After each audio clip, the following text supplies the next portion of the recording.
Hello, magandang araw po sa ating lahat. Kung saan ka man naroon ngayon na nanonood sa video na ito, sa ating webinar ay welcome sa ating training, no? Ang topic pong pag-aralan natin is about become your own money manager. So, let's begin. Ano po ba yung financial freedom? So, yan po yung ating tatalakayin at how to achieve financial freedom. So, the faster you increase your money line, yung line na pataas, is the faster also you reduce your responsibility line, and then the faster you achieve financial freedom. So, ganun lang po kasimple. Gusto natin ma-achieve yung financial freedom, bilisan mo yung pag-iipon, pataas, para bibilis din ang pagbaba ng yung responsibilidad, then you are financially free. So, to increase your money line faster, kailangan po nating mag-ipon, make more money, then kumita muna, make more money, mag-save ng pera, at palaguin yung pera natin, grow more money. So, meron tayong mga features po na to grow more money line fast. So, yan po ang isi-share ko po ngayon sa inyo.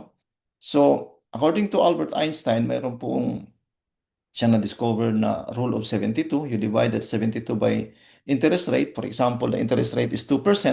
So you divide the 72 by 2, it's every 36 years doble ang pera mo. So if in case you are 29 years old ngayon, meron kang 100,000 na invest at the rate of 2%. So at the age of 65, kung kayo po ay magre-retire na, ay magiging 200,000 lang po ang pera nyo. So what if instead of investing at 2%, may nakita po kayong 8%, no, na interest rate. So, according to rule of 72, divide mo yung 72 ng 8%. So, every 9 years na doble ang pera mo. So, same age, 29 years old, and you have 100,000. Pero pag nag-retire ka, meron ka ng 1.6 million instead of 200,000 kasi nasa 2% lang yung interest rate dun sa una. So, what if merong 12% na interest rate? So, you divide again 72 by 12. Every 6 years, doble ang pera mo. Pag nag-retire ka na, kung meron kang ininvest na 100,000 sa at the age of 29, ang pera mo ay maging 6.4 million. So, where can we find this interest rate, no? Itong ating tinuturo ngayon, saan natin makikita? So, first we want to understand na kailangan mo munang mag-invest para sa sarili mo. So, yung the best na investment is yourself. Mag-aral, kaya marami pong na-scam ngayon dahil gusto ka agad mabilis ang pera, they don't want to learn financial education. So, I invite you to attend our regular webinar every Sunday, 8 p.m. sa Paris, France. So, ako po ang nagtuturo doon as a senior marketing director. So, mag-secure po kayo ng copy ng class card na ito para uh, mag-guide po kayo kung anong mga topics. So, for non-members, meron po tayong Building Your Future, Financial Check-up, and so forth. So, this will be the topic para to guide you, no? To give you an illustration, magbigyan kayo ng guide paano ang dapat nating gagawin. So once you become a member, mayroon ding iba't ibang mga topics na mag-improve ang ating finances, makalaya tayo doon sa ating sitwasyon kung mayroon ka mang utang, no? So our goal is to achieve financial freedom. So, but a lot of people, no, hindi naman kasi talaga naintindihan yung ano ba talaga ang financial freedom. They don't even know how to define financial freedom is. But para maintindihan mo po ngayon, ang ibig sabihin ng financial freedom, to achieve financial freedom is you don't have responsibility anymore. No responsibility. Money is working for you. Ang tawag po niyan LOI. So meron po kayong passive income. Ang passive income po is a permanent income. So ayan po yung ating permanent income ang magpo-provide sa ating permanent needs. So lalo na pag tumanda na tayo, no, we need retirement. So kailangan natin ng pera, no? Pag tayo tumanda, kailangan natin ng magpa-doktor. That's why you need to have healthcare fund. So at this stage, hindi mo na po problemahin yan kasi meron kang you are already have provided na the money while you are still young. So wala ka na ring utang. Yung mga anak mo, they are already working. So hindi na sila naging dependent po sa inyo. So our goal for today is to move from financial freedom para to go to financial freedom. Kaya lang kung hindi mo pa naranasan yan, nandito ka sa left side.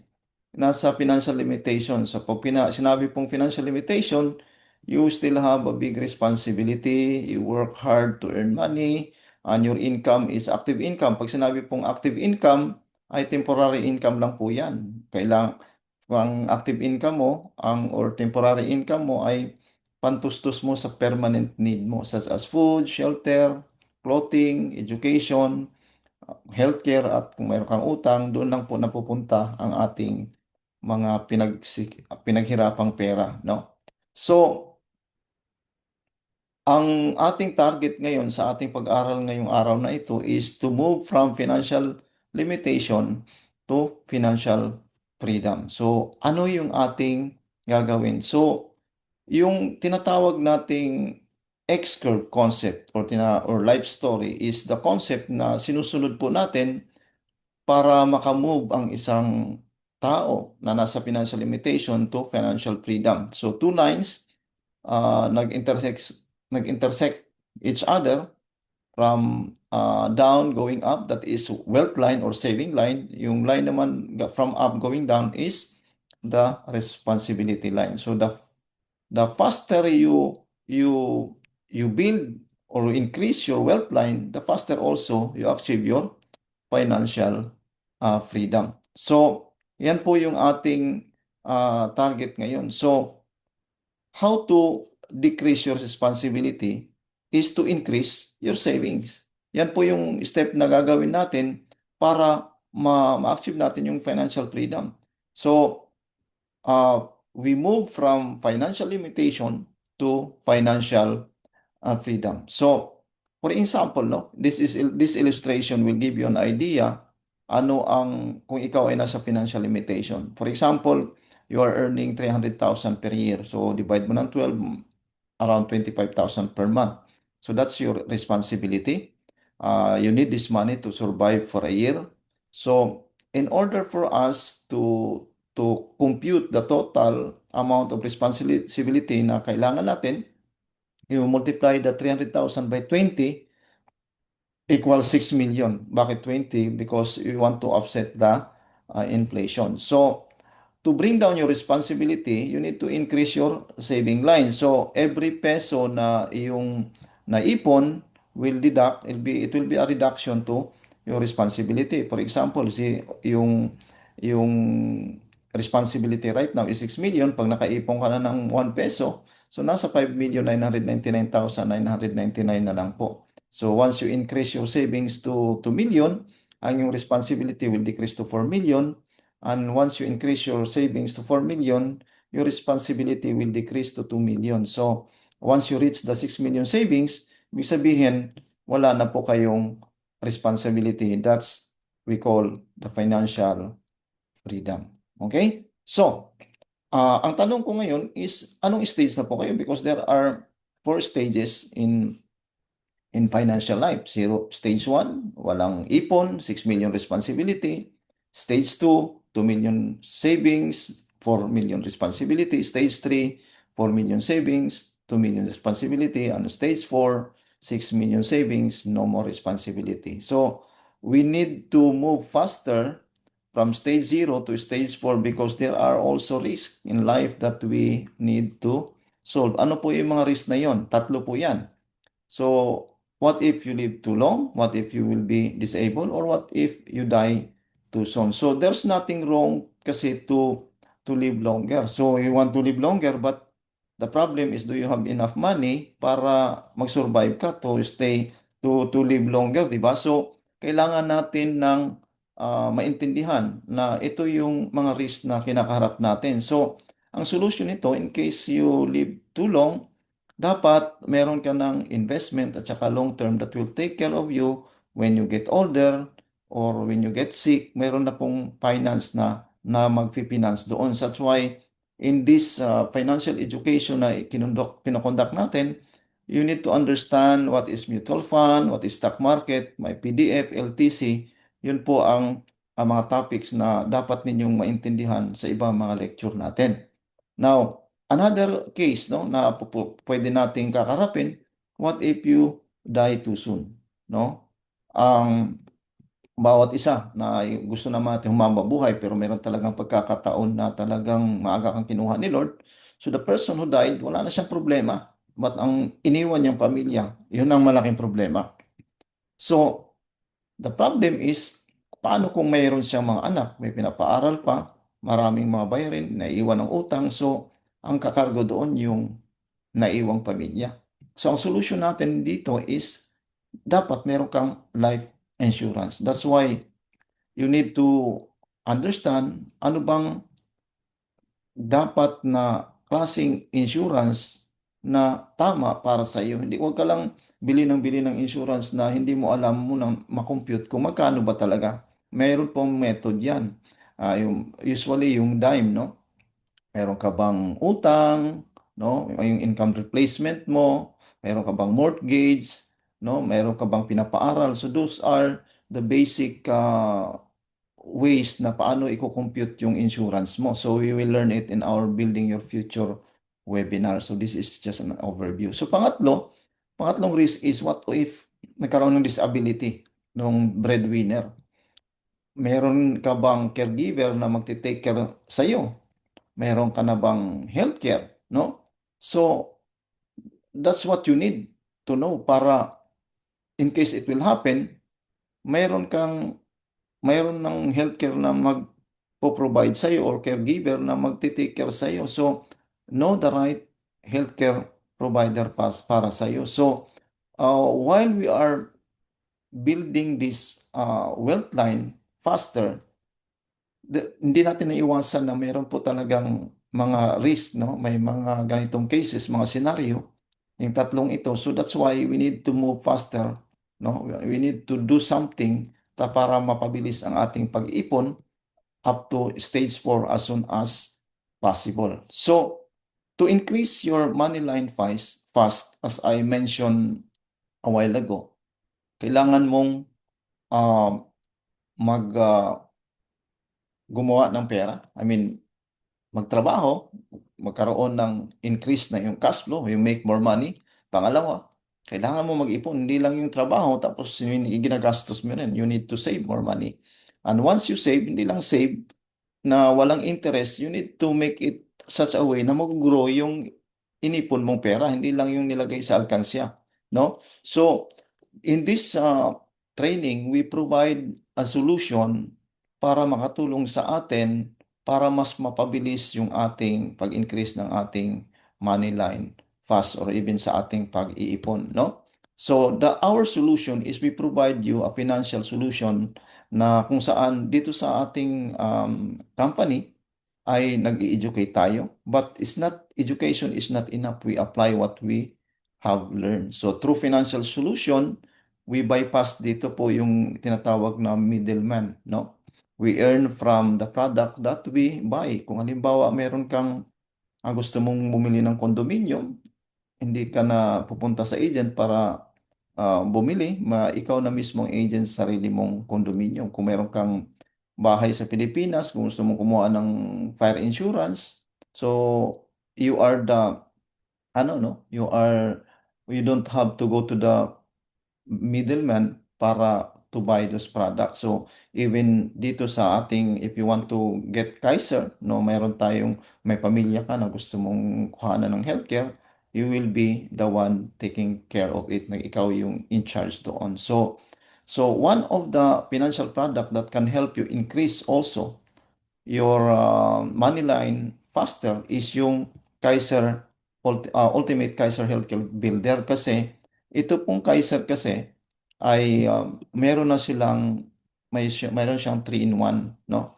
Una, in case you live too long, meron siyang kasamang investment. So in case naman na you die too soon, mayroon din siyang insurance. So if you will be disabled, huwag naman ipahintulot, meron naman siyang healthcare na para magki-care sa iyo or pang-pa-hospital, whatever.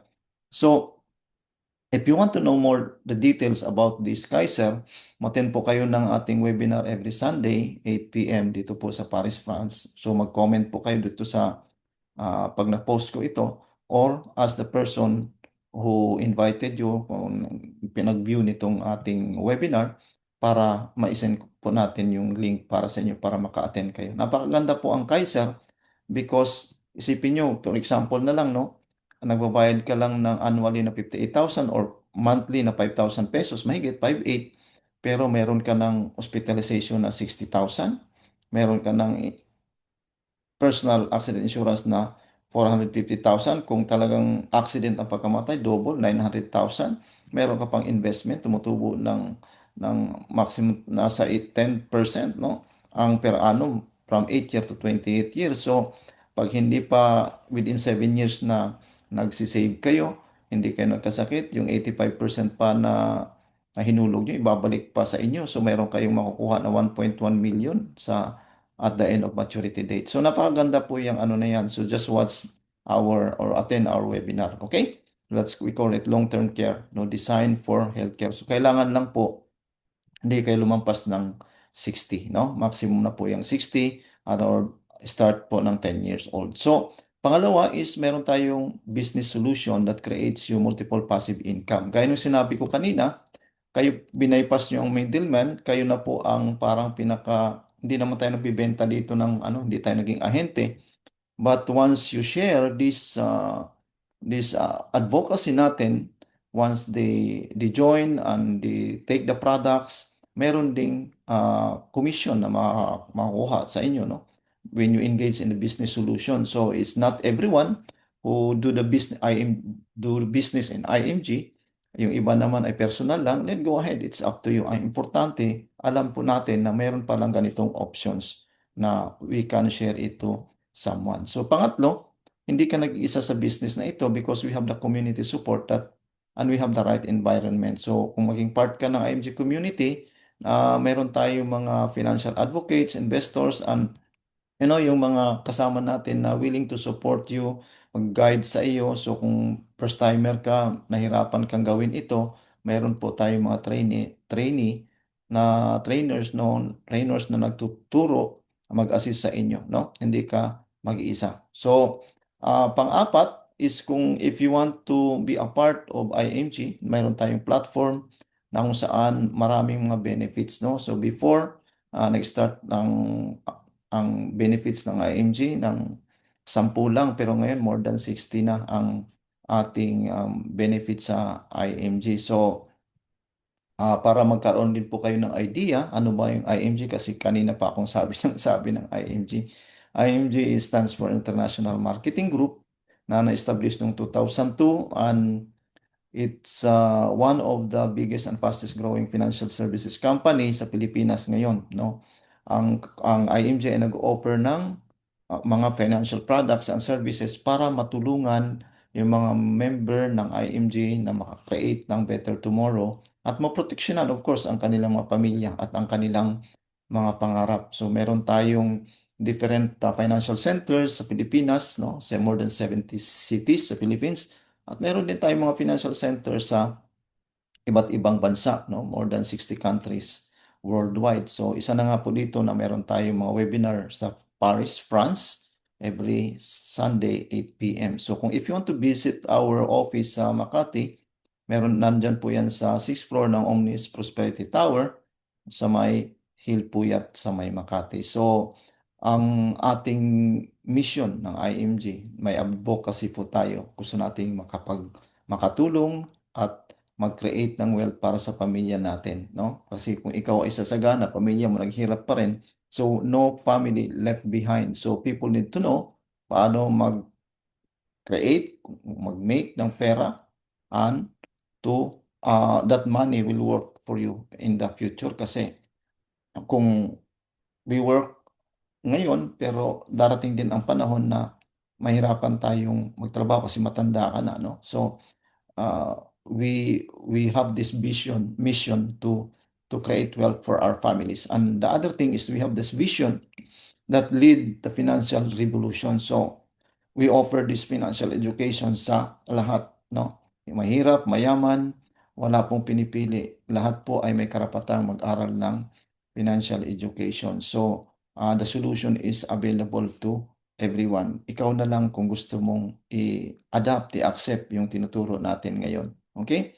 So, as a closing, nag-launch po tayo ng ating financial literacy campaign no, noong 2020 at ang goal natin ay makapag-educate ng 30 million worldwide. So mostly mga Pilipino at as of today, January 12, 2026, mayroon na po tayong na-educate, naging member ng IMG ng 17,434,213. So, congratulations kung naging kabahagi ka dito sa ating financial literacy campaign. Ay marami tayong naabot na mga pamilya, natulungan. So, we are so blessed na naging kabahagi ka po dito ngayon at nandito ka, umattend ka ngayon, nakikinig ka. So, maraming salamat sa iyong pag-attend ngayong gabi and I hope na mayroon po tayong natutunan sa ating training yon. God bless and see you sa ating webinar. Thank you po.